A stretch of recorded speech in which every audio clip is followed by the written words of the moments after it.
Let me tell you about the night I learned that love can be a weapon, that the safest harbor can be a trap disguised by candlelight. It was a lesson written not in words, but in the cold click of a lock, in the desperate whisper of a stranger, and in the terrifying blankness in my own husband's eyes.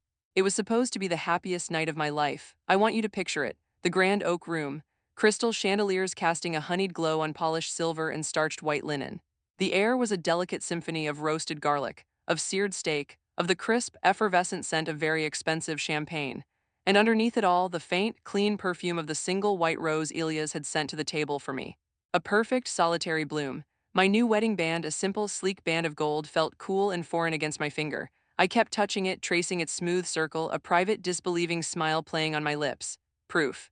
It was a physical, tangible proof that I, Lydia Brooks, was loved, that I belonged to someone and he, miraculously, belonged to me. At 36, after 2 years of a silence in my apartment so deep I could hear my own heartbeat echo, I felt like I had finally arrived at a destination I'd stopped believing existed. Across the crisp expanse of tablecloth, Elias smiled at me, not just with his mouth but with his eyes, warm, brown eyes that crinkled at the corners in the soft light. They held a promise. A promise of a future that was no longer just my own quiet, solitary path. It was a future of shared morning coffees, of laughter echoing in the hallway of a new home, of growing old beside a man who looked at me as if I were the answer to a question he'd been asking his whole life. We had a joke, a private little dream. We called it our family fortress, that two-bedroom condo we were going to move into together. It sounded solid, impenetrable, a place where nothing bad could ever reach us. For the first time since losing my parents, the silence inside me wasn't a heavy, suffocating blanket. It was just peace, the profound peace of being seen, of being chosen. I was a florist, a woman who spoke the language of petals and stems, and he had learned my dialect. He didn't bring me cliché red roses. He brought me cheerful daisies because he knew that to a florist, the simple, honest flower meant more than the most expensive bloom.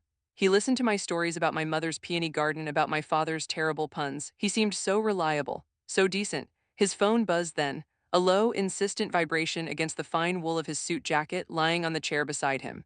A shadow, quick and dark as a cloud passing over the sun, flitted across his face. Annoyance, irritation at the world for intruding on our perfect bubble. "Forgive me, darling," he said, his voice still that perfect blend of tender affection and mild authority. He plucked the phone from his jacket. "That's business, very persistent people. I'll just step into the lobby for literally 2 minutes, it's quieter there, I'll be right back." He stood up, so elegant, so assured in this world of gleaming silver and soft carpets. He leaned over the table and his lips brushed my forehead, a chaste, tender kiss that sent a flutter through my chest. "Go ahead and order dessert," he whispered. "Wait, your favorite, the one with the raspberries and dark chocolate." He remembered. Of course he remembered, and then he was weaving through the tables, a handsome figure moving with easy purpose. I watched him go, my heart a soft, warm, living thing in my chest. Everything was perfect. Ridiculously, wonderfully, storybook perfect. That's when I felt it. A prickle on the back of my neck, not the casual glance of another diner admiring my dress or my new husband, but a weight. A steady, intense pressure, like a thumb pressed between my shoulder blades. I turned slightly, the smile still lingering on my face. At the table next to ours, so close I could see the delicate, blue-veined pattern on her hands, sat an elderly woman. She was alone. Before her sat a cup of tea, steam long gone, and she stirred it with a tiny spoon. Clink, clink, clink, an endless, mournful sound against the fine porcelain, and she wasn't looking at her cup. She was staring, unblinking, right at me. A little jolt of unease, quickly dismissed. Just a lonely old woman, perhaps envious of a young couple in love. I gave her a small, polite, closed-lipped smile. The kind you offer a stranger to acknowledge them and then move on. But she didn't return it. Her face was pale, waxy under the restaurant lights, her expression carved from stone, and a sorrow so deep it seemed to have etched permanent lines around her mouth and eyes. And yet there was a tug of familiarity. My florist's mind, trained to recognize faces as well as flowers, scrambled for context. The soft, cloud-like cap of white hair. The kind, slightly watery blue eyes that now held no kindness at all. Mrs. Miller. Elsa Miller. Gerbera Elsa, we called her in the shop, because every Thursday, like clockwork, she would come in for a bouquet of the brightest, most cheerful orange Gerbera daisies. She was a sweet, quiet fixture, always a soft "thank you, dear," and a "have a blessed day" as she left, clutching her spot of sunshine. This woman, this was not her. The moment my eyes widened with recognition, she moved. It was a sudden, pained lurch, as if her body resisted her will. Her gaze shot toward the arched doorway leading to the lobby where Elias had disappeared. Then, with a grimace, she pushed herself up from her chair, leaning heavily on the table for support. Before I could utter a word, ask if she was all right, she was at my side, bending down so her face was level with mine. She brought with her a scent, lavender soap, the faint, powdery smell of age, and underneath it all, something sharp and acrid like burnt wiring. Fear, honey, she whispered. Her voice was the sound of a dry leaf scraping on pavement, trembling with an urgency that made the fine hairs on my arms stand up. Listen closely. You don't have much time. Her icy, papery hand closed over mine where it rested on the tablecloth. With a surprising, wiry strength, she forced something into my palm, folding my fingers around it. It was thick, bulky, wrapped tight with a thick rubber band, a dense stack of cash. He's a monster, she gasped, her breath fanning my cheek, smelling of mint and despair. Her grip was a vice.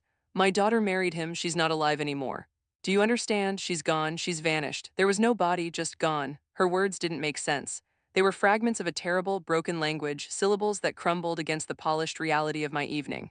I stared, my mind a perfect, blank white slate, the wad of bills feeling obscene, dirty against my clean skin. Quick, she urged, her eyes wide with a terror so absolute it felt contagious, darting back toward the entrance. Call a cab now, right now, and run, don't go out the front, run through the window in the restroom. Run, honey, run, don't let him take you home. And then she released me just like that.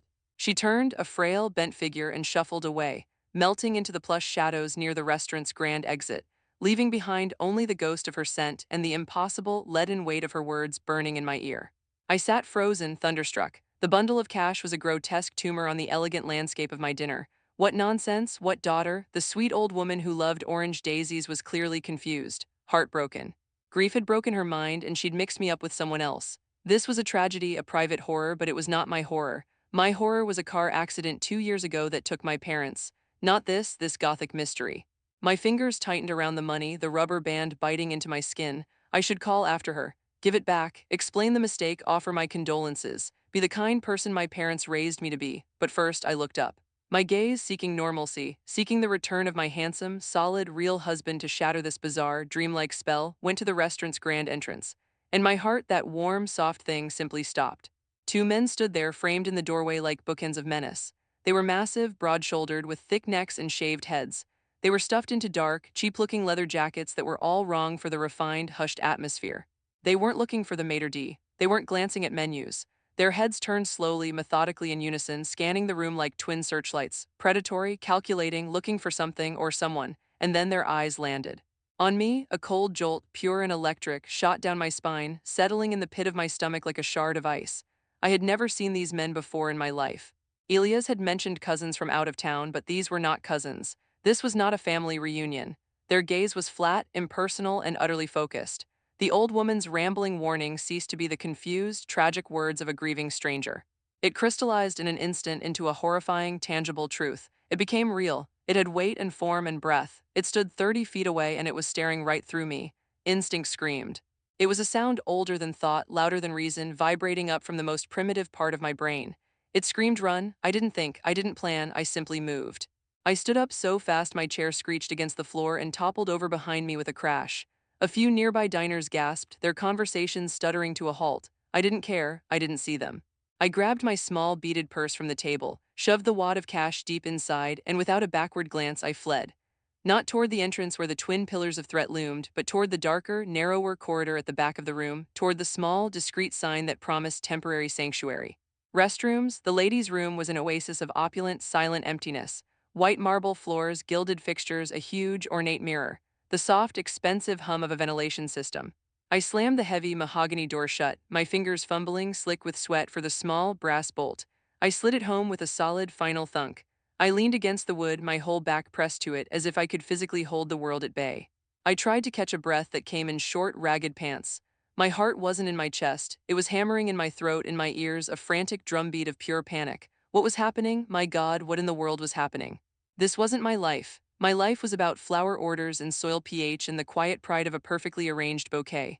A cab, a window, the words pounded in my head, a frantic, discordant rhythm. I yanked my phone from my purse. My hands shook so violently the device seemed alive, jumping in my grip. I dropped it. The crack of plastic on marble tile was horrifyingly loud in the tomb-like silence. I snatched it up, my vision blurring. Finally, I stabbed at the screen, opening the taxi app. My mind raced, a mouse in a maze. Address, where? Not home, absolutely not home. That was the first place he would look, the flower shop, my shop. Lydia's Flowers, the only place that had ever truly, completely been mine. While the app searched with agonizing slowness, I looked around, desperation rising like cold water. The window, she'd said a window. There it was, small, frosted, set high up near the ceiling, more for light than for view. A desperate hope flickered. I climbed onto the broad marble vanity, my heels slipping, scraping my knees.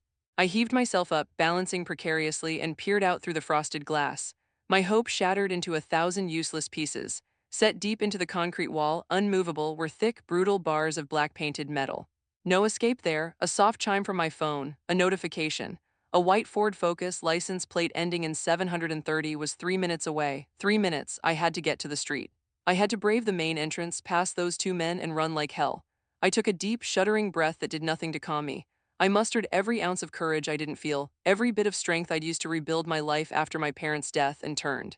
My hand reached for the bolt on the door. My fingers froze an inch from the cold metal. Through the narrow, hairline gap between the door and the frame, I saw a shape, someone standing right outside, blocking it entirely.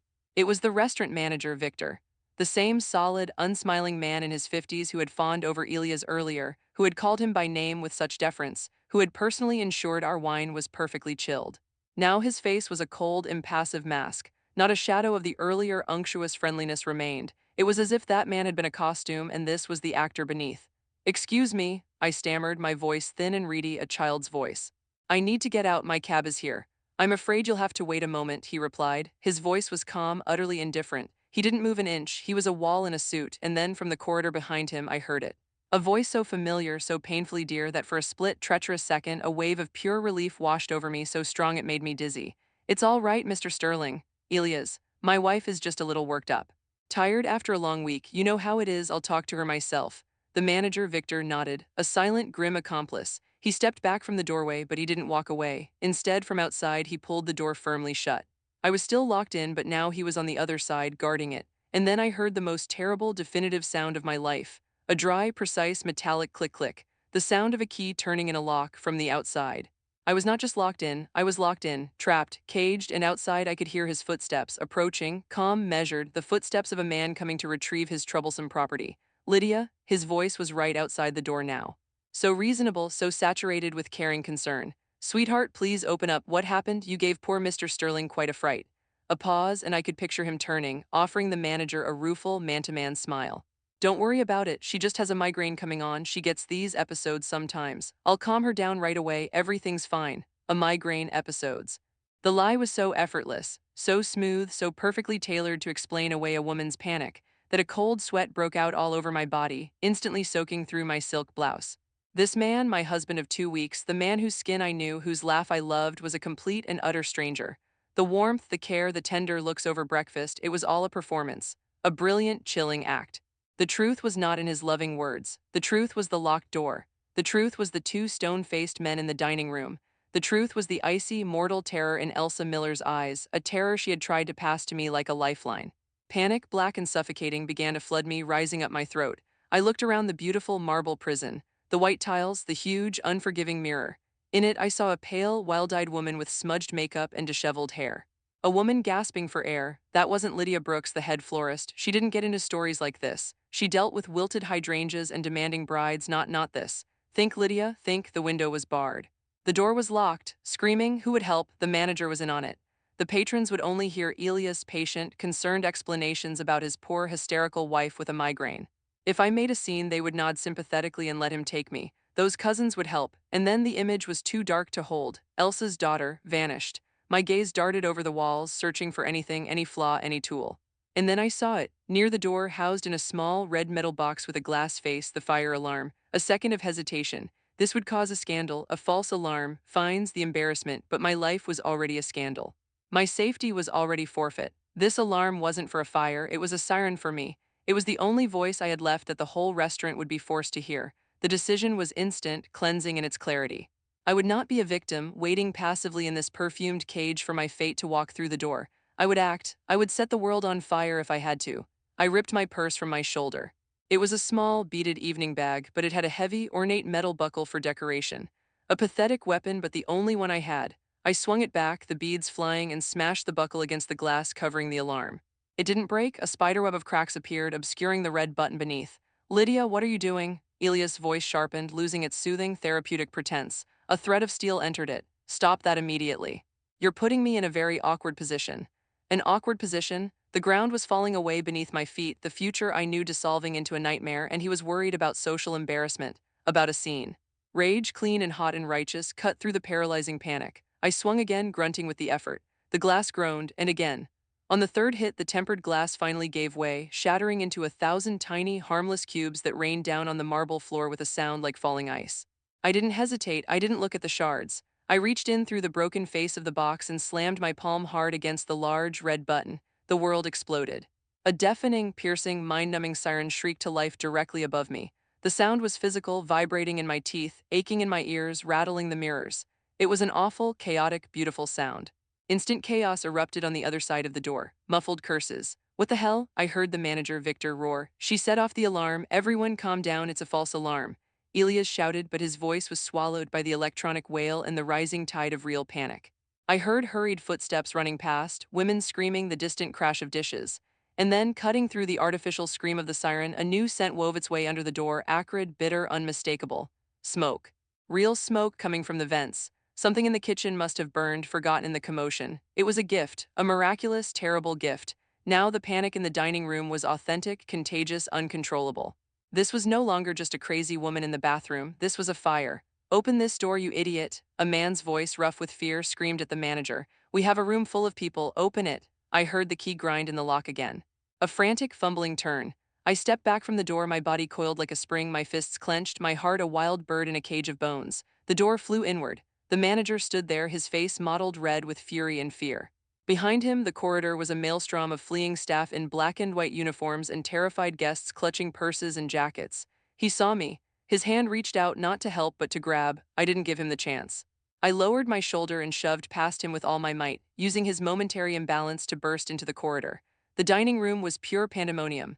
The serene, elegant space was now a tableau of primal fear. People were on their feet, knocking over chairs, glasses shattering on the floor.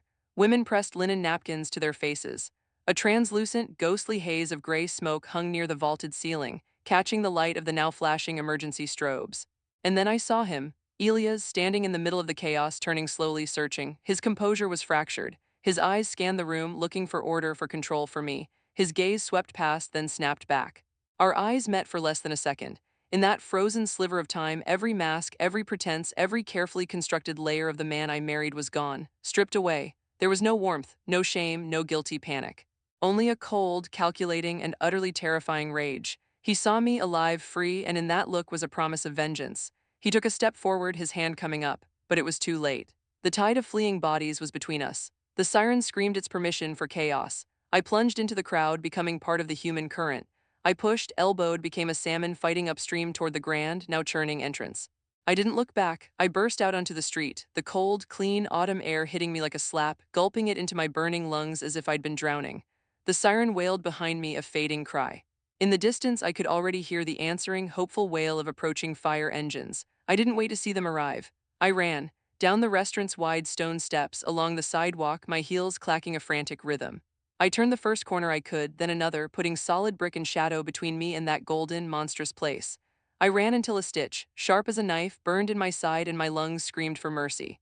Only then did I stop, staggering into a dark, dank alley between two buildings, leaning against a cold, rough brick wall. My body folded in half, racked with sobs that were part terror, part sheer, disbelieving exhaustion. My phone, clutched so tightly in my hand it had left marks, vibrated. The taxi app. A white Ford Focus was waiting 2 blocks over. I found it, a humble, dusty car idling at the curb. The driver, a middle-aged man with kind, tired eyes set in a weathered face, took one look at my disheveled state. The torn stockings, the wild hair, the panic still etched on my face, and his expression shifted from boredom to concern. "Young lady," he said, his voice gravelly, "are you all right? You look like you're running from something." "I'm fine," I gasped, yanking open the back door and sliding onto the worn vinyl seat. It felt safer than any velvet banquette. "Please, just drive faster, don't go the main way." I gave him the address of my flower shop. As the car pulled away from the curb, merging into the late-night traffic, I leaned back and closed my eyes. The adrenaline, which had been a roaring river in my veins, began to recede, leaving behind a hollow, icy emptiness. A vast, silent tundra where questions grew like poisonous weeds. Who was Elias Sterling? What did he want? What was this operation? And Elsa's daughter, Vera. She's not alive anymore. The words echoed in the new, terrible silence of my mind, each syllable a stone dropped into dark water. The shop was dark, a familiar, comforting silhouette against the city's sodium-orange glow. Lydia's Flowers. The cursive script on the window, my name, my world, my true earned fortress. My hands shook so violently I could barely fit the key into the lock. It took 3 tries, the metal scraping uselessly, before it finally slid home and turned with a solid, welcoming clunk. I pushed the door open. The smell hit me first, as it always did: damp, rich soil and green stems, the sweet, almost cloying perfume of lilies, the peppery scent of eucalyptus, the faint, dry fragrance of dried lavender. Home, this was home. I stepped inside, closed the door, and engaged every deadbolt with trembling, deliberate fingers. The sound of the final lock sliding home was a sweeter melody than any symphony. Then, and only then, did my legs give way. I slid down the inside of the door, my back against the wood, and landed on the cool tile floor of the back room. The uncontrollable trembling took over, great, racking shivers that had nothing to do with the cold. I hugged my knees to my chest, rocking slightly, trying to contain the earthquake inside. I had to think. The police? My mind jumped to the obvious, then recoiled. What would I say? Officer, my husband of 2 weeks, locked me in a restaurant bathroom after an old lady gave me cash and told me to run from two bald men. It sounded insane. They'd dismiss it as a marital spat, an overactive imagination, a bride with cold feet spinning wild tales. They'd call Elias, the respectable, charming Elias. They'd probably give me a sympathetic pat and tell me to go home and talk it out. No, the police were not an option, not yet. My money. The thought was a cold slap. All my savings, every penny I'd scrimped and saved since my parents died, was no longer just mine. In a gesture of trust, of building a shared future, we'd opened a joint account. My life's work, my security, was in a digital vault he now had the key to. It felt less like an account and more like a trap I'd happily walked into. I had to secure it, move it. Now, I crawled to my desk, booted up my old work laptop, a clunky, slow machine I used for invoices and ordering. The fan whirred noisily in the silent shop, a familiar, comforting sound. Logging into my bank's website felt like crossing a border into hostile territory. My fingers, clumsy and cold, stumbled over the keys. Wrong password, again. Finally, on the third try, I was in. There it was, my life reduced to a number with a dollar sign. All present, all there. For now, my breath hitched. I navigated to transfers, selected transfer to another debit card. I still had an old payroll card from a job years ago, its validity not yet expired, buried in my wallet. A secret escape hatch I'd never planned to use. I entered the long number, my fingers finally steadying with purpose. I entered the amount, everything, every last cent. A confirmation text chimed on my phone. I entered the code, my thumb hovering over the final button. Transfer.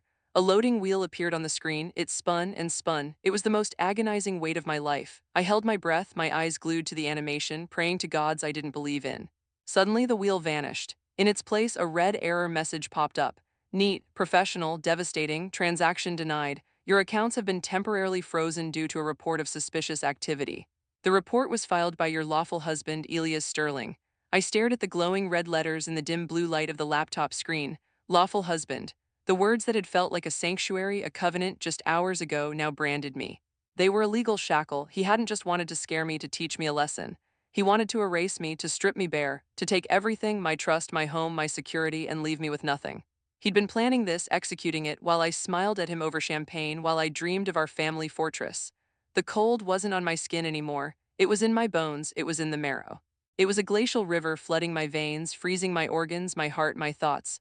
I wasn't trembling anymore, I was petrified. And with that cold came a crystal-clear realization: the flower shop was no longer safe. He knew I'd come here. It was the second place he'd look after the apartment. This place of peace was now a target. I had to leave now, but where? The question echoed in the frozen hollow of my mind. I had no money, no credit. No friends I could trust with this tsunami of madness. Only one place remained that he couldn't take from me, not legally, not yet: my parents' apartment, the co-op I'd inherited, paid off, my real home. The walls I'd grown up in that still held the ghost of my mother's perfume in the hallway. He could block my accounts, but he couldn't block that door. It was in my name. It was my fortress long before I'd ever heard the term. It was my only move. I shut the laptop, packed it into my bag alongside the now priceless wad of Elsa's cash. I pulled on my coat, a shield against the world, and slipped out of the shop, turning the key twice in the lock of my beloved sanctuary. The nighttime city was deserted and cold, the wind biting through my thin clothes. I called another cab from a shadowed doorway, flinching at every pair of headlights that approached. As the car drove through the familiar, sleeping streets, a cruel slideshow of memories played against my eyelids. Here on this corner, Elias had pulled over to buy me a hot chocolate from a late-night vendor, laughing as I got whipped cream on my nose. There in that park we'd walked for hours, talking about everything and nothing. Here outside my building he'd kissed me for the first time under this very maple tree. Each warm, vivid memory was now poisoned, revealed as a calculated move in a grotesque, predatory game. Every gesture, every laugh, every tender word, a lie, a hook baited with affection. The cab stopped on my street. The old, solid five-story brick building, the sprawling maple tree by the entrance, its branches now bare and skeletal against the streetlight, It all looked the same but felt like a painting of a place I used to know. A museum of my former life. I overpaid the driver with Elsa's cash, not waiting for change, and leaped out. I ran up the familiar steps to the third floor, my feet knowing each creak of the wooden stairs. There it was, door number 27. Brown faux leather, a little scuffed at the bottom, my door. My heart pounded, but now it wasn't just panic, it was a feeble, fluttering hope. Soon I would be inside, behind my own locks, safe. Tomorrow I would figure something out. I fumbled in my bag, my fingers numb. The key ring slipped from my grasp and hit the linoleum floor with a loud, echoing clang that seemed to reverberate through the entire silent stairwell. I snatched it up, my breath catching, selected the right key, inserted it into the top lock. It wouldn't go in. I jiggled it gently, pulled it out, turned it over, tried again. It hit something solid about halfway in. A blockage. I tried the lower lock, same thing, someone had jammed the locks. A wild, desperate fear, hotter than the earlier cold, surged back. This wasn't a mistake, this was deliberate. I started knocking, gently at first. Hello, it's Lydia, open up, then louder, pounding with the side of my fist. This is my apartment, I live here. My voice rang in the enclosed space, shrill and full of a despair that scared even me. Across the narrow landing, a door opened a cautious crack. A chain remained fastened. It was Tamara Davis, my neighbor since I was a girl. She'd watched me grow up, brought over casseroles when my parents died. Her face, lined with sleep and concern, peered out. Lydia, honey, is that you? What in the world is going on? It's the middle of the night. Tamara, I can't get in, the locks, they're jammed or something. And then the unthinkable, the door to my apartment slowly opened. But it wasn't Elias, it wasn't a policeman, it was a stranger. A woman in her 50s, wrapped in a faded, floral bathrobe, worn terracloth slippers on her feet. Her graying hair was tied up in a messy, lopsided knot. Her face was puffy with sleep and expressed pure, unadulterated irritation. Behind her, the apartment smelled of fried potatoes and cheap air freshener. What do you want? She asked rudely, her eyes scanning me up and down with contempt. What's all this banging? Have you looked at the time? I just stared, my brain refusing to process the image. This woman in my doorway in my home. I live here, I finally managed, the words a dry whisper. She snorted, a short, ugly sound. You're mistaken, I rent here. Who are you? I don't know you. Other doors on the landing began to open. Old Mr. Nelson from the 5th floor in his plaid robe peered down the stairwell. The young couple from number 29 opened their door a crack, eyes wide. An audience was gathering for my public unraveling. And then the sound I dreaded most. Footsteps on the stairs below, calm, measured. And another set, lighter, precise, unmistakable in their authority. Elias appeared first on the landing. His face was a masterpiece of concerned, loving distress. Behind him, impeccable as always in a tailored wool coat, her silver hair perfect, was his mother, Johanna Sterling. Please, everyone, excuse the noise, Elias said, his voice a soothing, apologetic balm. He addressed the whole stairwell, the concerned patriarch. Lydia is, well, she's a bit overwhelmed, overworked. She's had a nervous breakdown, I'm afraid. We've been looking everywhere for her. We were just on our way to pick her up and bring her home where she can rest. Johanna Sterling stepped forward, the very picture of dignified maternal compassion. She smelled of expensive perfume and power. She took my arm. Her fingers, perfectly manicured, were like rings of ice. My dear, foolish Lydia, she said, her voice low, carrying perfectly. Come now, you don't have to make a scene, you're ill. You need care, come to us, you'll rest. Everything will be all right, we only want to help you. The words were sweet, but her grip was firm, insistent. The neighbors' confusion melted into a relieved, understanding nodding. Of course. It all made sense now. Johanna Sterling, deputy chair of the Metropolitan Housing Authority, a name in the papers for charity work, a respected woman, a pillar, she wouldn't lie. And poor Lydia, she had seemed strained lately, talking about that new husband so fast, a breakdown, how sad. This is my apartment, I screamed, the sound tearing from my raw throat. I ripped my arm from Johanna's grasp. From my parents, what is this woman doing here? Lydia, dear, Tamara said gently but firmly, coming out of her apartment now, her voice tinged with embarrassment for me. You yourself said you were having problems. Money troubles, debts, it was all you talked about last week. She glanced with reverence at Johanna. It's probably embarrassing for you. The unspoken words hung in the air to accuse such a woman. Elias sighed, the sound heavy with the burden of painful truth. He ran a hand through his perfectly styled hair. Tamara, you're right, we didn't want to air private matters, but Lydia had some significant financial difficulties. Debts from before we met. To prevent her creditors from seizing this apartment, her only asset, we arranged a temporary transfer of the rights to my mother. It's a purely legal, protective business arrangement. A shell company. While we worked to resolve the debts, Mom rented the apartment out so it wouldn't stand empty, create suspicion. Everything is perfectly legal, I assure you. The woman in the bathrobe nodded vigorously, a willing extra in their play. Yes. I have a contract, I pay rent to Mrs. Sterling's management company, all official. The lie was so brazen, so colossal, so perfectly constructed that I was momentarily speechless, stunned by the sheer audacity. What debts? What creditors? I have no debts. You're lying. This is my home. Elias looked at me with profound, heartbreaking sadness as if watching a beloved pet suffer. Mom, he said quietly, turning to Johanna. I didn't want to do this in front of everyone. I wanted to spare her dignity. He opened the expensive leather briefcase he carried and pulled out a neat, legal-sized folder. From it, he produced a document, a sales contract. He held it up so the neighbors could see the official-looking seals, the dense text. Then he unfolded the last page and brought it right before my face. Look, Lydia, see, you simply forgot. With everything going on, the wedding, the stress, it's understandable. There, at the bottom, beneath the lines of impenetrable legal text, was a signature. Clear, flowing, confidently looped. Undeniably, painfully mine, Lydia Brooks. A memory detonated in the center of my mind, blinding in its clarity. 2 nights ago, we were on the couch in my apartment, a forgettable movie playing.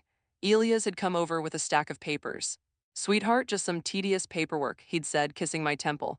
Utilities, transfer, registration formalities after the wedding, things for the new condo, boring stuff. Sign here and initial there. Saves you the hassle of running around to offices. I'd been happy, I'd trusted him, I'd been relieved. I'd signed without reading, smiling up at him, feeling taken care of. I hadn't been robbed. I had been a willing, smiling accomplice to my own destruction. I had signed my home away with a loving sigh. The world shrank to that signature. The shocked whispers of the neighbors, Johanna's sympathetic, clucking murmurs, the woman's smug sniff, all of it became a distant, incomprehensible buzz, like the sound of the ocean in a seashell. I could only see those loops, that familiar handwriting. My own hand had drawn the bars of my cage. See, darling? Elias' voice penetrated the ringing silence in my head. It was soft, forgiving. You just forgot overwork stress.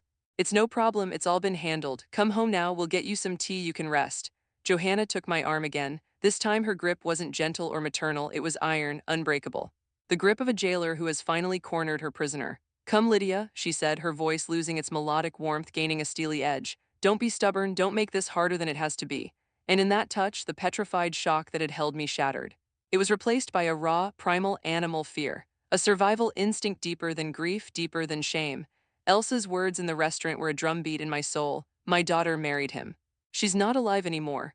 If I got into that car, if I went into that house with them now, I would not be alive either. I would vanish. I would become entry number 9 in a ledger I didn't yet know existed. I tore myself free with a strength born of pure terror, ripping my arm from Johanna's claw-like grasp. Don't touch me, I screamed, stumbling back toward the cold, iron railing of the stairwell.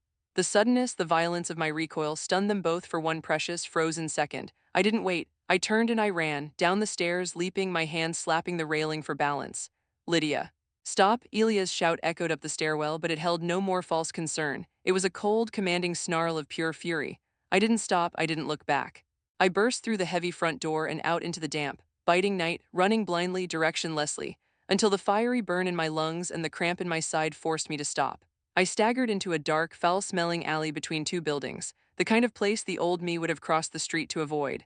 I slid down a slimy, wet brick wall, my body folding in on itself, choking on sobs that were now soundless, dry heaves of utter defeat.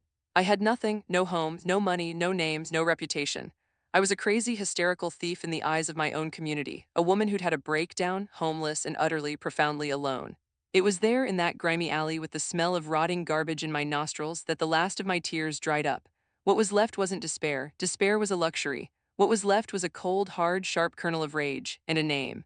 A single, fragile thread connecting me to the truth. Elsa Miller. She was the only one who knew, the only one who had tried. She had risked everything to press cash into my hand. She had seen the monster behind the mask because it had already devoured her child. With numb, filthy fingers, I scrolled through my phone contacts. I'd saved her number months ago when she'd called to order a bouquet for a neighbor's birthday. Gerber Elsa, I pressed call. It rang once, twice, 4 times, just as I thought it would go to voicemail. A connection was made. A quiet, shaky, ancient voice answered. Hello, Elsa, I croaked, my voice barely recognizable. It's Lydia Brooks from the flower shop. A silence so long I thought the line had died. Then a rush of breath, a shuddering inhalation filled with such profound, gut-wrenching relief it brought a new kind of tear to my eyes. Honey, she whispered, finally you're alive. Where are you? Are you all right? No, I said, the word a simple, bleak truth. I'm not all right at all. I told her everything in ragged, stumbling sentences, the blocked account. The changed locks, the woman in the bathrobe, the contract with my signature, the performance on the stairwell. She listened. She didn't interrupt. She didn't gasp. She just took it in as if she were hearing a story she already knew the ending to. When I finished, there was another pause. Then she simply said, give me the address, I'm coming. 40 minutes later, a quiet, tentative knock came on the door of the shabby, pay-by-the-hour hostel room I'd fled to. I opened it. It was Elsa. She looked smaller than in the restaurant, dwarfed by an old wool coat. She stepped in, her eyes taking in the grim, stained walls, the iron bed frame, the single bare bulb. Then she looked at me, really looked at the bruise on my cheek from where I'd fallen, at the hollow terror in my eyes. Without a word, she walked over and wrapped me in a hug. It was awkward, her bones sharp against me, but it was real. It held more genuine comfort, more unspoken understanding than every embrace, every tender word Elias had ever given me. It was the hug of someone who knew the bottom of the abyss. "You're safe now," she murmured into my hair. "For tonight you're safe. Come to my place, you don't belong here." Her apartment was a world away from the cold luxury of the grand oak room or the sterile perfection of Johanna Sterling's world. It was small, modest, but immaculately clean and deeply, personally cozy. It smelled of lavender, of chamomile tea, of old, well-loved books. But most of all, it was a shrine. Photos covered the walls, all of the same young woman. A woman with lively, bright eyes, a radiant, gap-toothed smile, and a riot of curly hair. In one photo, she was maybe 10 with braids and a big bow. In another, she wore a black graduation gown, beaming with pride. In a third, she was laughing uncontrollably, holding a huge, sprawling bouquet of orange Gerbera daisies that nearly hid her face. "That's Vera," Elsa said softly, following my gaze as she hung up our coats. "My daughter," the way she said it, not with past tense sorrow, but with a present, aching love, broke something fresh inside me.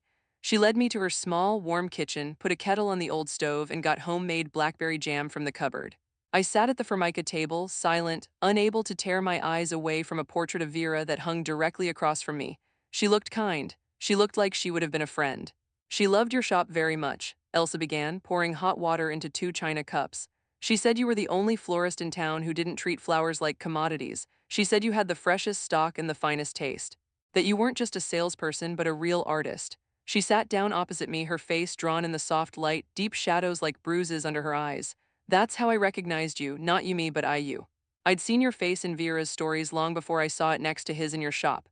She took a slow sip of tea, her hands, though wrinkled, now perfectly steady. "What happened to you," she said, her voice low and precise, "is almost exactly what happened to her." One for one, he also appeared so suddenly. Charming, attentive, he listened. After a whirlwind 3 months, he asked her to marry him. Vera had her own place, you see, a small studio apartment her grandmother had left her. Nothing fancy, but it was hers, free and clear. Elsa's eyes drifted to Vera's portrait. A month after the wedding, he persuaded her to sign the apartment over to him. He said it would be easier that way to get a bigger mortgage for a proper, shared family home. That it was just a formality, a technicality for the bank, that everything would still be theirs. She believed him, she loved him, she wanted that future. She fell silent for a long moment, the only sound the ticking of an old clock on the wall. And another month later, she continued, her voice dropping to a whisper, "They went out on a boat, that's what he told the police. A little pleasure boat on the lake. A sudden storm came up. The boat capsized. Vera couldn't swim very well. He said he tried to save her, but the current was too strong. They found him on the shore miles away, shocked and hypothermic. A hero who tried. They found her 2 days later. The police called it a tragic accident, a case closed." "Oh, Elsa," was all I could whisper, the horror of physical weight in my chest. "He was the perfect grieving widower," Elsa said, a bitter, mirthless scoff escaping her lips. "Everyone felt so sorry for him. The apartment, of course, went to him as the sole heir. He sold it 3 weeks after the funeral, and I didn't believe a word of it. Not for a second." She leaned forward, her eyes locking onto mine, blazing with a fierce, intelligent light. "I started investigating, slowly, carefully, asking questions, following paper trails that kept disappearing. And I began to understand that my Vera wasn't the first. When I saw him next to you in your shop, smiling that same smile, I knew you were next. I tracked you. I waited for a moment, a chance. And when I saw you in that restaurant tonight, sitting there smiling like she used to, I knew it was my only chance to warn you. Before you signed anything else, before you ended up on a boat." I sat there, stunned into silence. Vera's story was my story. The charming stranger, the quick marriage, the property, the formality of signing it over. Only my ending, the one with the boat, the accident, was still missing. They were writing it right now. "But how?" I finally whispered, my voice raspy. "How do they get away with it? These documents, the notary, it all looks so legal. The contract he had tonight, it looked real." Elsa looked at me with a long, heavy, knowing gaze. "Connections, Lydia, patrons, that's exactly the point. He is not alone, he's just the bait, the handsome, smiling face, the wolf in sheep's clothing." She paused, letting the words hang. "The entire operation, it's run by his mother. Johanna Sterling." I recoiled, the idea too ludicrous to grasp. "Johanna, but she's so respected, she seemed so caring. She welcomed me into her family." "That's her mask," Elsa countered sharply, her voice like a knife scraping a plate. "Do you know what she really does? All her public charity work, her committees, her speeches, it's just a facade, a beautiful front for a rotten house. Johanna Sterling is the deputy chair of the Metropolitan Housing Authority." I froze, my cup halfway to my lips. The housing authority. The words landed with the force of a sledgehammer. The place where all property titles are registered, where deeds are filed, where zoning changes are approved. The central vault of the city's real estate. The ultimate source of official paperwork. She has access to all the databases, Elsa concluded, her voice flat final. She has all the necessary blank forms, she has all the official stamps. She has the authority to make any forged contract, any backdated deed, look like a perfectly legitimate, notarized, ironclad document. She can make it look like your apartment never belonged to you. She can make your signature appear on anything. And who would believe you over her? She is the system, she is the power. Elsa's words hung in the air of the small, warm kitchen, transforming it. The cozy refuge suddenly felt like a war room. The housing authority, deputy chair. Every bizarre detail, every moment of strange deference. The restaurant manager's obedience, Johanna's unshakable calm on the stairwell, the perfectly formatted contract Elias produced from his briefcase, all of it snapped together, forming an outrageous, terrifying, but perfectly logical picture. It wasn't a coincidence, it was a machine oiled and humming, and I had been fed into its gears. So that's how it is, I whispered, the truth settling over me like a shroud. This is the perfect crime. Exactly, Elsa nodded, her face looking ancient and grim in the lamplight. She has everything: power, reputation, access. She can create any paper, confirm any lie, and Elias is her tool, her hunter. He finds the targets, lonely women, often a little vulnerable with property. No close family is ideal. He gains their trust, their love, and then it's just technique, her technique. I stood up, unable to sit still. The passive despair that had held me captive in the hostel was gone, burned away by this new, chilling knowledge. It was replaced by a cold, ringing, clarifying anger. I had been betrayed, used, manipulated. I had been thrown out of my own life like garbage, and they had done it with smiles in front of an audience while painting me as the villain. We have to go to the police, I said, stopping my pacing abruptly. We have to tell them everything, Vera's story, my story, they have to listen. They will listen, Elsa replied, her tone weary, knowing. They'll take down every word in a nice, neat report. And then they will do what they always do with a property dispute. They will send an inquiry to verify the documents. And where will that inquiry go? To the Metropolitan Housing Authority. To Johanna Sterling's department. She let that sink in, her eyes holding mine.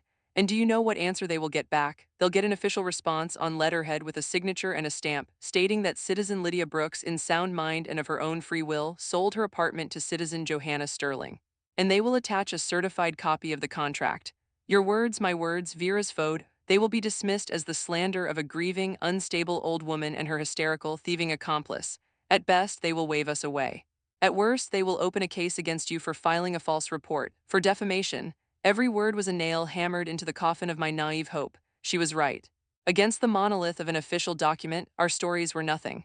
We were just two women, one crazed by grief, the other a proven liar and thief in the court of public opinion.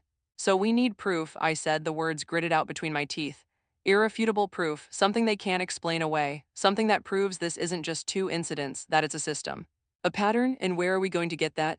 Elsa sighed, the fight seeming to drain from her for a moment. She has all the documents. All the threads lead back to her office, and that office is a fortress. I sat back down, my mind racing over a barren landscape. Who could help? Someone inside my world but outside this nightmare. Someone who knew me, knew Elias, but wasn't part of the family. And then a name surfaced. A quiet, shy face. Valerie Jenkins, my assistant at the flower shop. Val was in her early 20s, quiet, even timid, with a love for succulents and a heart of gold. She'd worked for me for 3 years. She was honest. She was decent. She had seen Elias come and go. She'd seen us together. She certainly wouldn't believe the nonsense about a nervous breakdown and secret debts. Maybe, just maybe, she'd heard something, seen something when I wasn't around. A dropped comment, a phone call. A visit from one of the cousins. Every little thing could be a clue. It was a thread, the only one I had. I have to meet someone, I said decisively. My assistant, Val. That's dangerous, honey. Elsa shook her head, her worry immediate. They might be watching your friends, the shop, they know your patterns. I'll be careful, I promised, a plan forming. I'll call her from your phone, arrange a meeting somewhere neutral, quiet. She's my only hope. I dialed Val's number. She answered on the second ring, her voice tight, thick with unshed tears. Lydia? Oh, thank goodness. Where are you? Elias was here this morning looking for you. He said you'd run away from home, that you were unwell, having some kind of episode. I've been so worried sick. Val, listen to me, I said, keeping my voice low and steady. I'm fine, but I'm in serious trouble. It's a matter of life and death. I need to talk to you. But you cannot, under any circumstances, tell a single soul. Not a text, not a hint. Can you meet me in an hour? The park behind the old market. The bench by the dried-up fountain. Yes, she answered without a moment's hesitation, her voice firming with resolve. Yes, of course, I'll be there. An hour later, dressed in an old coat of Elsa's and with a scarf wrapped high around my head and face, I stepped back out into the city.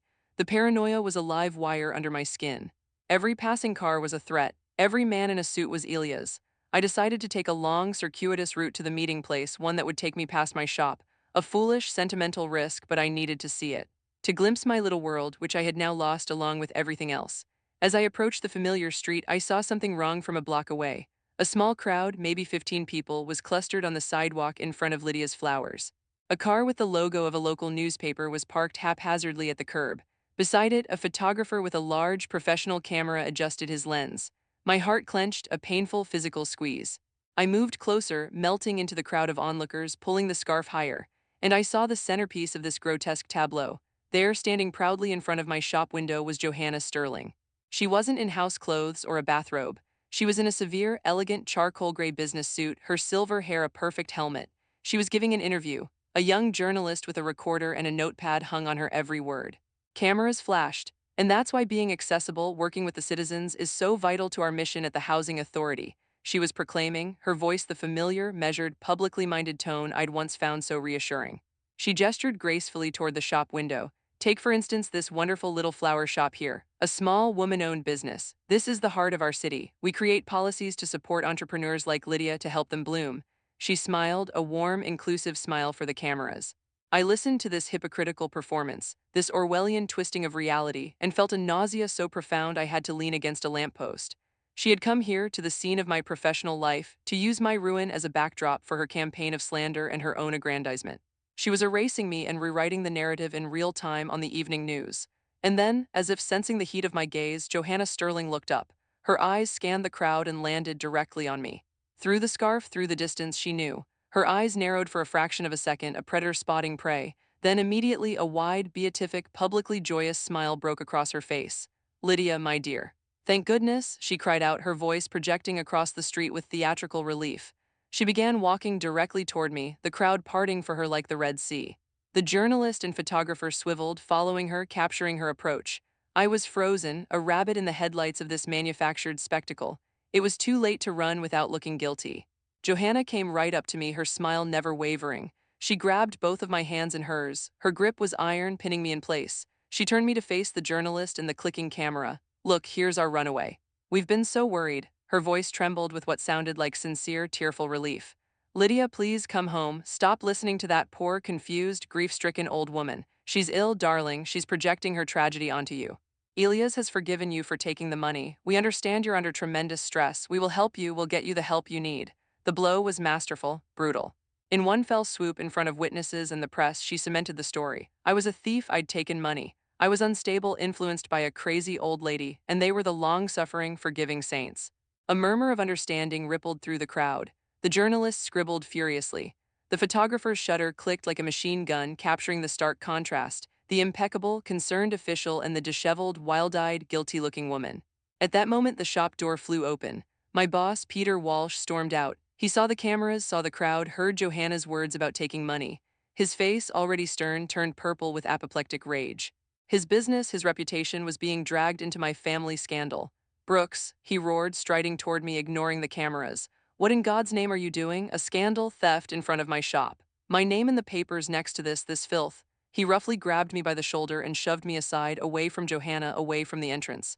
You're fired, do you hear me? Fired. I never want to see your face here again. Get out. Sort out your trashy life somewhere else. The shove was physical and final. I staggered, the humiliation complete, a public brand. I had lost everything. My home, my money, my good name, and now the work that was my soul. I stood on the sidewalk, crushed and utterly dishonored, while the people around me, people who might have bought flowers from me yesterday, looked at me with a mixture of contempt and pity. A man bumped into me muttering, "Don't stand in the way, lady." And at that moment, as I was pushed through the throng, I passed a pale, ghostly Val. She was standing rigid by the shop door, her face the color of paper, her eyes wide with horror. As I brushed past her, her hand shot out. Quick, invisible in the chaos, something cold and metallic was pressed into my palm.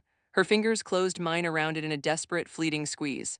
"I'm so sorry," she breathed, the words so quiet they were almost lost. Her eyes were brimming with tears of terror. "My cousin, she's a cleaner at the Housing Authority. Johanna is paranoid. She keeps the real records locked in her office. A personal gray ledger, it's all in there. I beg you, Lydia, don't tell anyone where you got this." Then she was gone, absorbed back into the backdrop of the nightmare. Stunned, I unclenched my fist as I walked away, not running, just moving numbly. Inside my palm was a key, an ordinary, unremarkable metal office door key. It was cold, it was real. I walked for blocks, not seeing where I was going, the key digging into my flesh. The cold metal was a tether to reality, to a possible future. Val's whisper echoed in my mind, "Gray ledger, don't tell anyone." I returned to Elsa's apartment an hour later, having wandered through back alleys and service lanes like a fugitive. When I walked in, I went straight to the kitchen, sat down at the table, and opened my fist. The key fell onto the checked oilcloth with a dull, definitive thud. Elsa looked from the key to my deathly pale, set face. "What is that?" "It's a key," I replied, my voice hoarse from unscreamed screams. "To her office. At the housing authority." I told her everything that had just happened. The reporters, the public accusation, the firing, Val's desperate, treasonous whisper. Elsa picked up the key, weighing it in her wrinkled, steady hand. Her eyes, usually pools of quiet grief, now shone with a hard, determined fire. "The gray ledger," she repeated, tasting the words. "If it exists, that is our only chance. The only one. Everything must be in there, names, addresses. Dates, proof. But how do we get in?" I asked, the practical horror dawning. "They won't just let us waltz in, and even if we did, what then? We can't just take it." "We don't get in during the day," Elsa said, her voice firm, strategic. "So we go at night." I winced, the audacity of it striking me like a physical blow. "Break into the housing authority at night?" "Elsa, that's insane. They have security, cameras, they'll catch us. And then what?" "We'll be arrested for breaking and entering on top of everything else." "And then what?" Elsa interrupted, her voice sharp. She leaned across the table, her gaze boring into mine. "What more can they take from you, Lydia? Think. They took your home, they took your money, your job, your reputation, they took my daughter." She said it not as a lament, but as an inventory of losses, a balance sheet that left us with nothing to forfeit. "This key, this is our last card in this game, and if we don't play it now, it will be too late tomorrow. After that spectacle with the press, they won't leave you alone. They'll find you, they'll corner you. They'll put you in a hospital, or there will be an accident." A distraught, unstable woman overcome with guilt. She didn't need to finish, I saw it. The headline, I felt the cold water. I saw Elias' faux grieving face on the news. She was right, we had crossed a line from which there was no return by simply knowing the truth. The only way out was through, all the way through.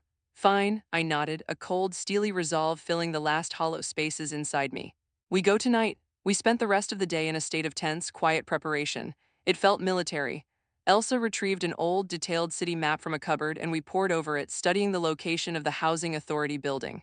It was a massive, Stalinist-era gray monolith that took up an entire city block, an impregnable fortress of bureaucracy. But Val had said her cousin was a cleaner. That meant service entrances, night shifts. We waited until 11 p.m. when the city's hum had dulled to a whisper. We dressed in dark, nondescript clothes, navy sweaters, black trousers. I put the key in my zip pocket where it felt like an icy, guilty secret. We moved through the streets like shadows, avoiding the pools of light from street lamps, our senses hyper-alert. The Housing Authority building looked even more sinister at night. A dark, hulking shape with only a few lonely, lit windows on the upper floors where perhaps janitors or overworked clerks labored. We circled it once, a wide, cautious loop, and in the rear courtyard, hidden behind dumpsters, we found it. An unmarked, heavy metal door propped open a hair's breadth with a brick. The service entrance. We hid in the deeper shadows of a loading bay and watched. Just after midnight, two women in dark blue work overalls approached, chatting quietly. One lit a cigarette. They nudged the door open wider with the brick and disappeared inside, one heading down a corridor, the other presumably to another floor. This was our window. My heart was a frantic, caged animal against my ribs. Elsa and I exchanged one last long look. There was fear in her eyes, yes, but overriding it was a ferocious, vengeful determination. We slipped from the shadows, crossed the cracked concrete of the courtyard in seconds, and darted through the gap in the metal door. Inside, a long, dimly lit corridor stretched before us, smelling strongly of industrial chlorine and floor wax. Somewhere in the bowels of the building, a floor polisher droned. We moved on the balls of our feet, soundlessly in the opposite direction from the cleaner's noises, toward the building's central core. The corridors were a maze of echoing linoleum and identical darkwood doors with institutional placards. Department of Zoning, Legal Affairs, Archives. The air was stale, silent, heavy with secrets. Every footfall, no matter how light, seemed to echo. We found a stairwell and climbed to the third floor, and there it was. At the end of a quieter, carpeted hallway, Sterling Johanna deputy chair, this was it, the lion's den. I pulled the key from my pocket. My hands, which had steadied during the walk, now betrayed me again, trembling so violently I missed the keyhole on the first try. I took a shuddering breath, held it, and tried again. The key slid in. I turned it, a quiet, well-oiled click. We stepped inside and closed the door firmly, silently behind us. The office was not just tidy. It was immaculate to the point of obsession.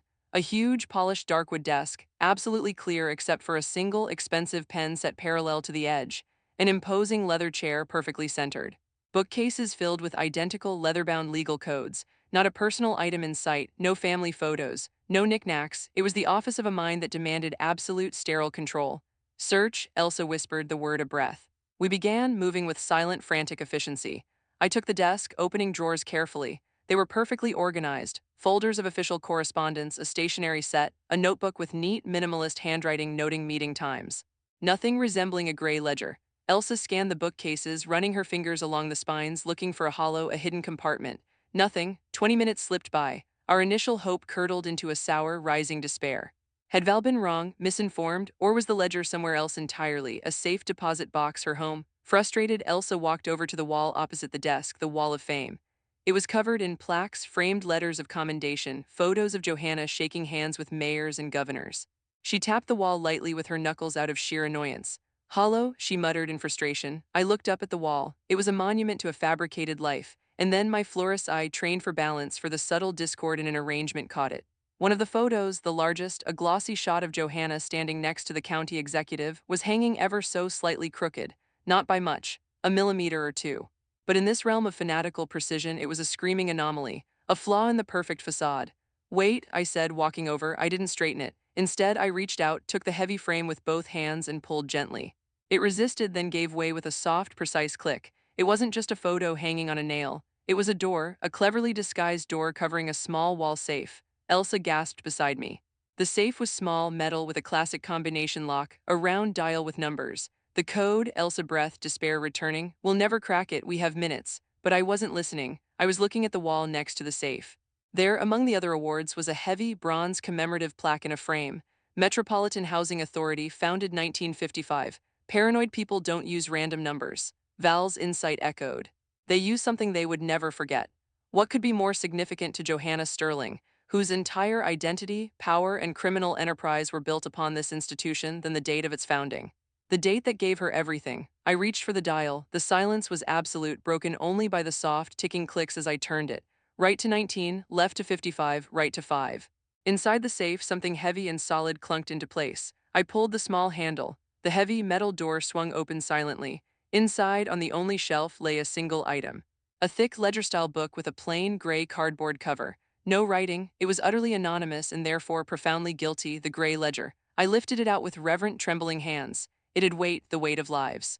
I carried it to the desk, the epicenter of Johanna's power, and laid it down. I opened the cover. The breath left my body in a silent rush. This was more than proof. It was a confession, a ledger of theft and murder. Neat, handwritten columns in black ink, name, property, address. Perpetrator Sterling E.J., status, notes. I flipped pages, my heart now a cold, hard stone. The first entry, the second, the third, there. Entry 3, Miller Vera. Small studio apt, 221 billion Cedar Lane. In the notes column, succinct and chilling, accident boating, property realized. I frantically scanned others. Harrison, James vanished. Green, Samantha, traffic accident. Wilson, Michael, and Anna overdose. 7 entries in total. 7 lives, 7 properties, all leading to Sterling, EJ, all with a cold, clinical note on their disposal. And then the last entry, number 8, Brooks, Lydia. Parents apt, 27 Oakview, number 3. In the status column, in that same neat, unemotional handwriting, were 2 words, in progress. Those 2 words in that context were the most terrifying thing I had ever read. My life, my home, my future, all of it was just an unfinished item on a to-do list, a task awaiting completion. Elsa looked over my shoulder. She saw her daughter's name, the cold notation of her death, and a quiet, strangled sound escaped her, the sound of a soul being wounded all over again. She swayed, and I had to steady her. We have it, I whispered, though the ground felt unsteady beneath me too. We have what we came for, we need to copy it, all of it, we can't take the book, they'll know immediately. The phone. My old cracked smartphone, I pulled it from my bag. The battery icon was red, blinking, but it had to work. I turned it on, opened the camera app, and began feverishly photographing every page. The click of the digital shutter was deafening in the tomb-like silence. My hands shook, making some shots blurry. I had to retake them. The seconds ticked by like bombs. Faster, honey, faster, Elsa whispered, hovering beside me, her eyes glued to the pages that cataloged her daughter's murder. Click another page, click another. I was halfway through, the phone's battery warning flashing persistently, when we both froze. A sound, not the distant hum of cleaners, footsteps in the corridor outside, fast, confident, heavy, male footsteps. And they were coming directly toward this office. My blood turned to ice water in my veins. I lunged for the ledger to shove it back into the safe, but it was too late, far too late. A key turned in the lock, the door flew open. Standing on the threshold was Elias. He wasn't in a suit. He wore a black turtleneck and jeans, which made him look younger, harder, more dangerous. Without the armor of expensive tailoring, he looked exactly like what he was. A predator, his eyes, usually so warm, burned with a cold, pure rage. He wasn't alone. Peeking from behind his shoulder, her face a mask of tear-streaked terror and guilt, was Val. "I'm sorry, Lydia," she sobbed, her voice breaking. "I'm so sorry. They found out about my cousin, the cleaner. They threatened my family. My little brother, I didn't have a choice." She was hysterical, crumpling under the weight of her betrayal. Elias roughly shoved her aside. She stumbled into the corridor and slumped against the wall, weeping. He stepped fully into the office, closing the door behind him. His gaze swept the room, taking in Elsa, me, the open safe, the gray ledger splayed open on the desk, the phone in my hand. All his composure, all his cultivated charm evaporated. The mask was gone, shattered. What stood before us was cornered, furious, and utterly lethal. "You," he hissed, the single word saturated with so much venomous hatred I instinctively stepped back, bumping into the desk. "You meddling, stupid bitches, you've ruined everything, everything," he lunged, not for Elsa but for me, for the phone in my hand, the digital evidence. He was fast, frighteningly strong. He grabbed my wrist and twisted it with brutal force. A sharp cry of pain tore from my throat. The phone flew from my grasp, skittering across the polished floor. With his other hand, he tangled his fingers in my hair, yanking my head back. His face was inches from mine, his breath hot. "You'll regret the day you were born," he snarled, each word a promise of pain. And at that moment Elsa moved. The quiet, frail, heartbroken old woman vanished. In her place stood a fury. Her face held no fear, only a wild, righteous, maternal rage for her stolen child. She didn't hesitate. She grabbed the only heavy object within reach, a substantial, crystal water carafe from a side table, and with a strength that defied her years, she swung it in a short, terrible arc, smashing it into the side of Elias' head. The sound was sickening, a dull, wet thwack. The crystal didn't break, but the impact was devastating. Elias' eyes widened in shock and disbelief. His grip on my hair loosened. He staggered, his legs buckling, and crashed to the carpet like a felled tree, releasing my wrist. "Run!" Elsa screamed, her voice raw and powerful. I didn't think. I bent, snatched my phone from the floor, and together we burst out of the office, past the weeping Val and into the corridor. We ran for the stairwell, our footsteps thunderous in the night-quiet building. From the office behind us, we heard Elias' hoarse, pain-filled cry, "Security, there on the third floor." "Stop them!" We flew down the stairs, leaping, our hands sliding on the banisters. From above, we heard the pounding of multiple feet giving chase. We hit the first floor, sprinted for the main entrance, a wall of huge glass doors. They were chained and padlocked from the inside. A dead end. "They're here, block the exits," a voice boomed from the stairwell behind us. "This way," Elsa gasped, her voice ragged. She pulled me by the sleeve, away from the glowing exit signs, toward a dim, recessed door under the staircase. A small, worn sign, "Utility Closet." The door was unlocked. We stumbled inside into a cramped, dark space that smelled of sour mops and strong disinfectant. Buckets and cleaning supplies crowded us. Elsa pulled the door shut, plunging us into near-total darkness, broken only by a sliver of light from under the door. Outside, the pounding footsteps arrived. They were right outside. "What now?" I whispered, trying to muffle the sound of my desperate panting. Elsa turned to me. In the faint light, I could see her face. There was no panic, no hesitation.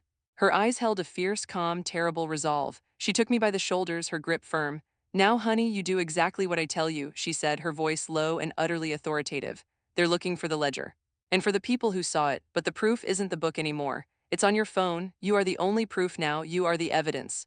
She turned me around and physically pushed me deeper into the closet, behind a tall rack of janitor's uniforms. Then she positioned herself squarely between me and the door. "I'll hold them off." "No," I choked out, trying to push forward. "Elsa, don't, we can both," but she shoved me back harder. "Tomorrow at noon, sharp. There's a forum at the Civic Center auditorium. His mother is receiving a community service award. The mayor will be there, the press will be there. Go, and you show everyone what you have on that phone." "Show them all?" She looked at me, and in that dim light, her expression was one of fierce, loving command. "I'm buying you time. Now stay back." And before I could scream, before I could grab her, she stepped out of the closet and slammed the door shut. I heard the old, rusty lock engage with a click from the outside. She had locked me in. I hurled myself against the door, pounding with my fists. "Elsa, open the door, don't do this." But in response, I heard the corridor erupt. Elias' voice thick and furious. "She's in here, grab her, where's the other one?" I pressed my eye to the keyhole, my vision blurred by tears. I saw the two hulking security guards rush toward Elsa. She stood in the middle of the corridor, small, frail, but with her spine straight, her chin high. She looked directly at Elias, who was holding a hand to his bleeding temple. "Where is she?" he snarled. Elsa said nothing. She just stared at him, her silence more accusing than any scream. He gestured violently to the guards. They grabbed her roughly by the arms. She didn't resist, she didn't fight. As they began to drag her away, she turned her head for just a second. Her gaze found the keyhole, found my eye watching from the darkness. And I swear on my parents' graves, she gave the faintest, bravest wink. Then they were gone, dragging her down the corridor. Elias shot one last, furious look around, then followed, and I was left, alone, in the dark, locked in a closet with the proof of multiple murders and the crushing weight of a sacrifice I could never repay. I spent the rest of the night on the cold, concrete floor of that utility closet. I didn't cry. The tears had been burned away. Inside me was a vast, cold, clear space. In the center of it stood an obelisk of pure, unyielding determination. I replayed Elsa's words, her final command, over and over. Go there, show everyone. It wasn't a farewell. It was a mission, a legacy. She had traded her freedom for this chance, and I could not waste it. I clutched the phone to my chest. In this small, battered piece of technology was the truth, the lives and deaths of 8 people, my only hope, my weapon. In the early gray light of dawn, footsteps and voices returned, the day shift of cleaners arriving. I heard them trying the closet door. Locked again, a woman grumbled. This stupid lock always sticks. Leave it, we'll get maintenance later. I waited, a statue in the dark. I waited until 8:30 when the building's murmur had settled into the steady buzz of a workday. Then I made my move. I knocked lightly on the door, no answer. I knocked harder. Hello, is anyone there? I'm locked in. Footsteps approached. Muttering, the grinding of a key, the door swung open. It was the cleaner from earlier. When she saw me, disheveled, pale, a night spent in a closet written all over me, she stumbled back in shock. How did you get in here? Got locked in by accident last night, I blurted, forcing a weak, embarrassed smile. Fell asleep, I guess, so sorry. And before she could process it, I slipped past her into the corridor and walked quickly, purposefully, toward the main entrance I'd been denied hours before. In the morning rush, no one looked twice at another harried, poorly dressed woman. I walked right out the front doors into the weak morning sun. Freedom, but there was no relief, only purpose. I had hours. First, a cafe. The cheapest coffee for access to an outlet. My phone, my lifeline, had 2% battery. I watched the charging icon like a hawk. While it gulped electricity, I searched the internet. Elsa was right. Noon, Civic Center Auditorium. Awards for outstanding community service. Guest of honor, Johanna Sterling. Next, the evidence. The phone was too vulnerable. I found a 24-hour print shop. With the last of Elsa's cash, I printed 5 complete crystal-clear sets of the gray ledger pages on high-gloss paper. The names, the addresses, the cold notes laid bare. I made 5 folders. Then the most important call. In Elsa's apartment, on her kitchen table, I'd seen a small address book. I'd memorized one number, her nephew, David. I called him from a payphone. Hello, you don't know me, I said, my voice rushed but clear. My name is Lydia Brooks. I'm a friend of your Aunt Elsa. I don't have time to explain, but I know what happened to Vera. I have proof. Today at noon, at the Civic Center Auditorium, there's an award ceremony. Johanna Sterling is getting an award. I will be there and I will show the proof. Please come, bring the largest portrait of Vera you have. And if Elsa ever mentioned other names to you, other families who lost someone after dealing with Elias Sterling, call them. Tell them to come too, tell them it ends today. I hung up. The seed was planted. Just before noon, I approached the Civic Center. It was a circus of power. Black town cars, men in dark suits with earpieces, local news vans. I tucked the folders into my bag. I looked terrible, hair a mess, clothes wrinkled from a night on a concrete floor, the bruise on my cheekbone a livid purple. I was a walking scandal about to walk into a sanctum of respectability. I walked in, an usher in a uniform tried to stop me. Ticket, ma'am. I looked right through him and kept walking down the long, red-carpeted center aisle of the huge auditorium. The stage was set with a long table, flags, a podium. The room was filled with the city's elite in their finest. An orchestra in the pit played something blandly dignified. And there on the stage, seated between the mayor and the police chief, radiant in a cream-colored suit, was Johanna Sterling. She smiled, nodded graciously to acquaintances in the front rows. People began to turn, staring at the disruption. A ragged woman marching toward the stage. Whispers rustled through the crowd like dry leaves. Johanna saw me.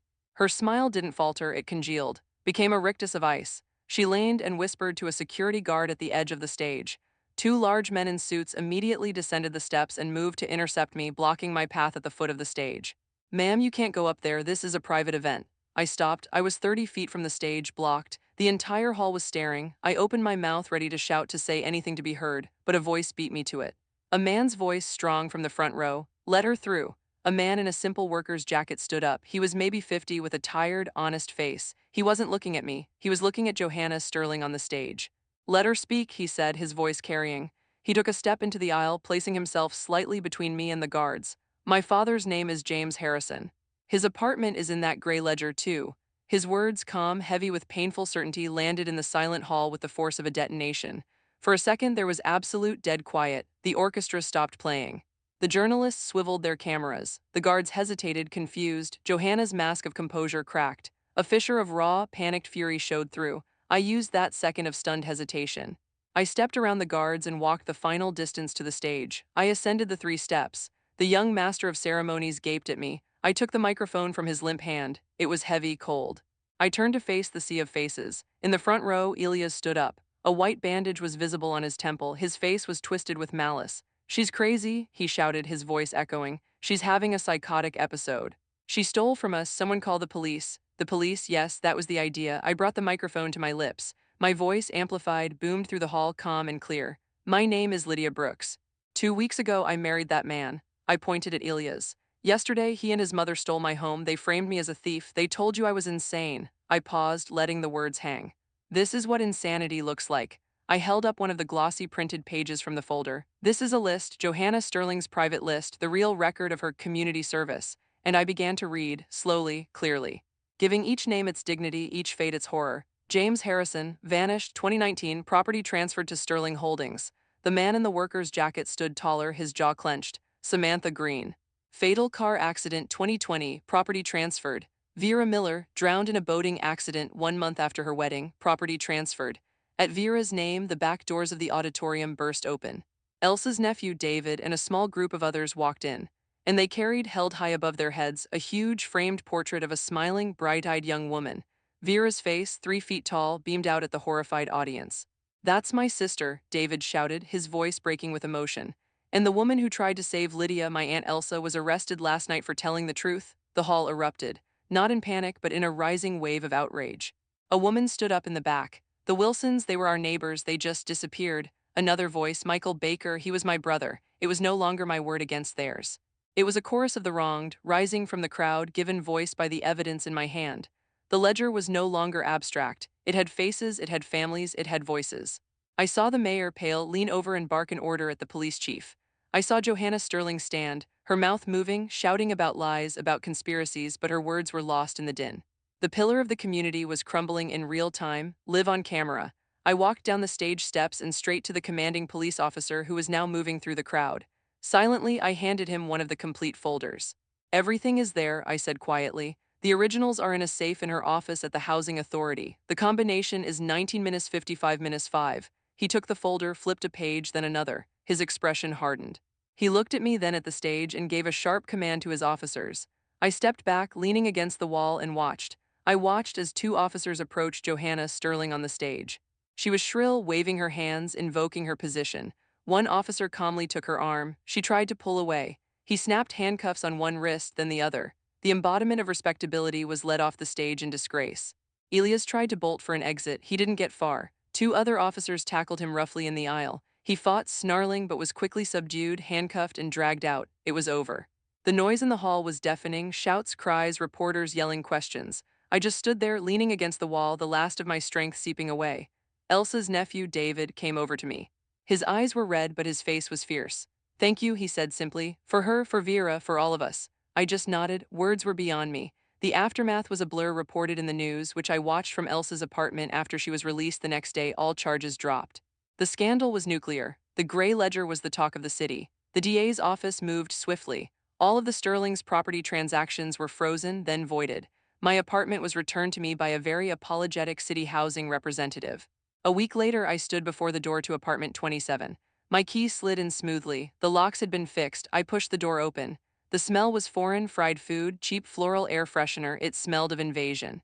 I didn't hesitate. I walked straight through and tore open every window, letting the cold, clean autumn wind rush in, scouring the space, whipping the curtains. Then I went to my flower shop. Peter Walsh was there, wringing his hands, falling over himself with apologies. "Lydia, the things they said, I had no idea. The papers, please, your job is here, always was." I didn't forgive him, not really, but I needed the work. I nodded, silent, and got to work. I selected an armful of the purest white lilies, fragrant eucalyptus, clouds of baby's breath. I brought them back to my apartment. I turned on music, something classical without words, and I worked. I filled every vase I owned with water. I trimmed stems at an angle. I arranged bouquets not for sale, but for cleansing, for reclamation. With every flower I placed, with every green branch I positioned, I felt it. The fear, the dirt, the violation of the past days receding, washed away by the simple, honest act of creating beauty from chaos. The apartment began to smell of soil and green life and petals. It began to smell like my home again. I had reclaimed it, not just the walls, but the silence within them. It was no longer a silence of loneliness, but a silence of peace, hard-won and deeply owned. It's an uneasy story, I know, one that asks how thin the veneer of our safety really is. How a warm smile can hide a heart of stone. You might sit there and ask, did I do the right thing? Was storming that stage, risking everything, the only way? Was there a safer path, perhaps? But when the people who are meant to protect the system are the ones poisoning it, sometimes you can't play by the rules. Sometimes you have to pull the fire alarm. Sometimes you have to break the glass. And sometimes your strength comes wrapped in the most unexpected package. Not from a knight in shining armor, but from a frail old woman with a heart of steel and a ledger of truth. She taught me that even when you have lost everything, you still have a choice. You can lie down and become a victim, or you can stand up, however shaky, and become a witness. You can fight back. Hope, true hope, isn't a passive thing. It's not about waiting for a rescue. It's the stubborn refusal to let go of the truth, even when the world tries to steal it from you. It finds those who are brave enough to hold on, to speak up, even in the dark. Hold on to yours. If this story touched you, if you felt Lydia's fear and her courage, then you understand the power of a voice that refuses to be silenced. There are so many more stories like this waiting for you. Stories of secrets unearthed, of lies confronted, of ordinary people finding extraordinary strength. I have one for you right now, a story about a message found in a secondhand coat that unraveled a family's perfect lie. It's waiting for you on the screen or in the description below. Click on it now to continue this journey with me. Your support, your clicks, your subscriptions, they tell me these stories matter. They tell me you're here listening, understanding. So don't stop now. The next chapter of courage is just one click away. Thank you for listening, truly from my heart to yours.